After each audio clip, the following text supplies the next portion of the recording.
Magandang araw sa inyong lahat. Sa araw na ito, tatalakayin natin ang buhay at karera ng isa sa pinakakilalang personalidad sa NBA, si Dennis Rodman.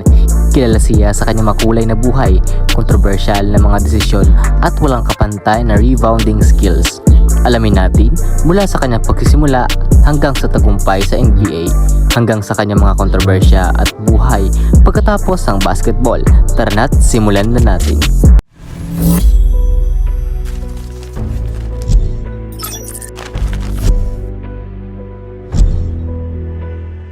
Si Dennis Kate Rodman ay pinanganak noong May 13, 1961 sa Trenton, New Jersey.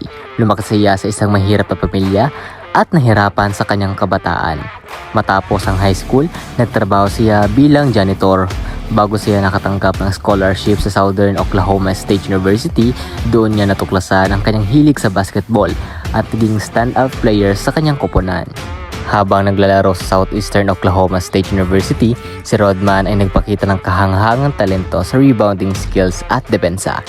Sa kanyang collegiate career, 3 beses siyang naging NAIA All-American at nakilala siya bilang isa sa pinakamagaling na manlalaro sa kanyang division. Noong 1986, napili si Rodman ng Detroit Pistons bilang 27 overall pick sa NBA draft. Sa kanyang panahon sa Piston, naging bahagi siya ng Bad Boys team na nanalo back-to-back NBA championship noong 1989 at 1990. Kilala siya sa kanyang agresibong depensa at ang bihirang kakayahan sa pagkuha ng rebound. Mula dito, nagpatuloy ang kanyang tagumpay sa Chicago Bulls kung saan nanalo siya ng 3 sunod-sunod championship mula 1996 hanggang 1998 kasama sina Michael Jordan at Scottie Pippen. Si Rodman ay hindi lamang kilala sa kanyang husay sa basketball, kundi pati na rin sa kanyang kontrobersyal na personal na buhay. Kabilang dito ang kanyang kakaibang estilo ng pananamit, mga kakaibang hairstyle at mga tattoo. Nagkaroon din siya ng maraming issues sa kanyang mga coach at teammates dahil sa kanyang kakaibang ugali.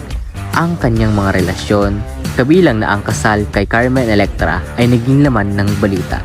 Matapos magretiro sa NBA, patuloy na naging makulay ang buhay ni Rodman.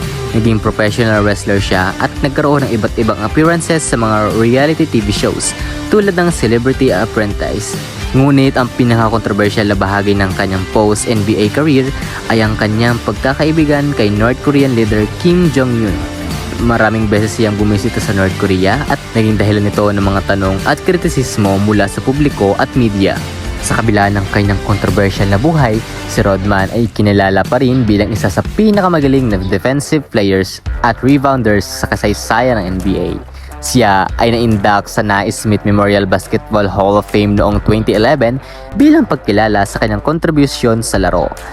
Sa kanyang personal na buhay, patuloy siyang humaharap sa iba't ibang pagsubok, kabilang na ang kanyang mga problema sa alak at batas. At dyan nagtatapos ang ating kwento tungkol kay Dennis Rodman, ang worm ng NBA. Sana ina-inspire kayo sa kanyang kakaibang kwento ng determinasyon at tagumpay. Huwag kalimutang mag-subscribe sa ating channel para sa higit pang mga kwento ng inspirasyon at tagumpay. Maraming salamat sa panonood at kita-kits susunod na episode.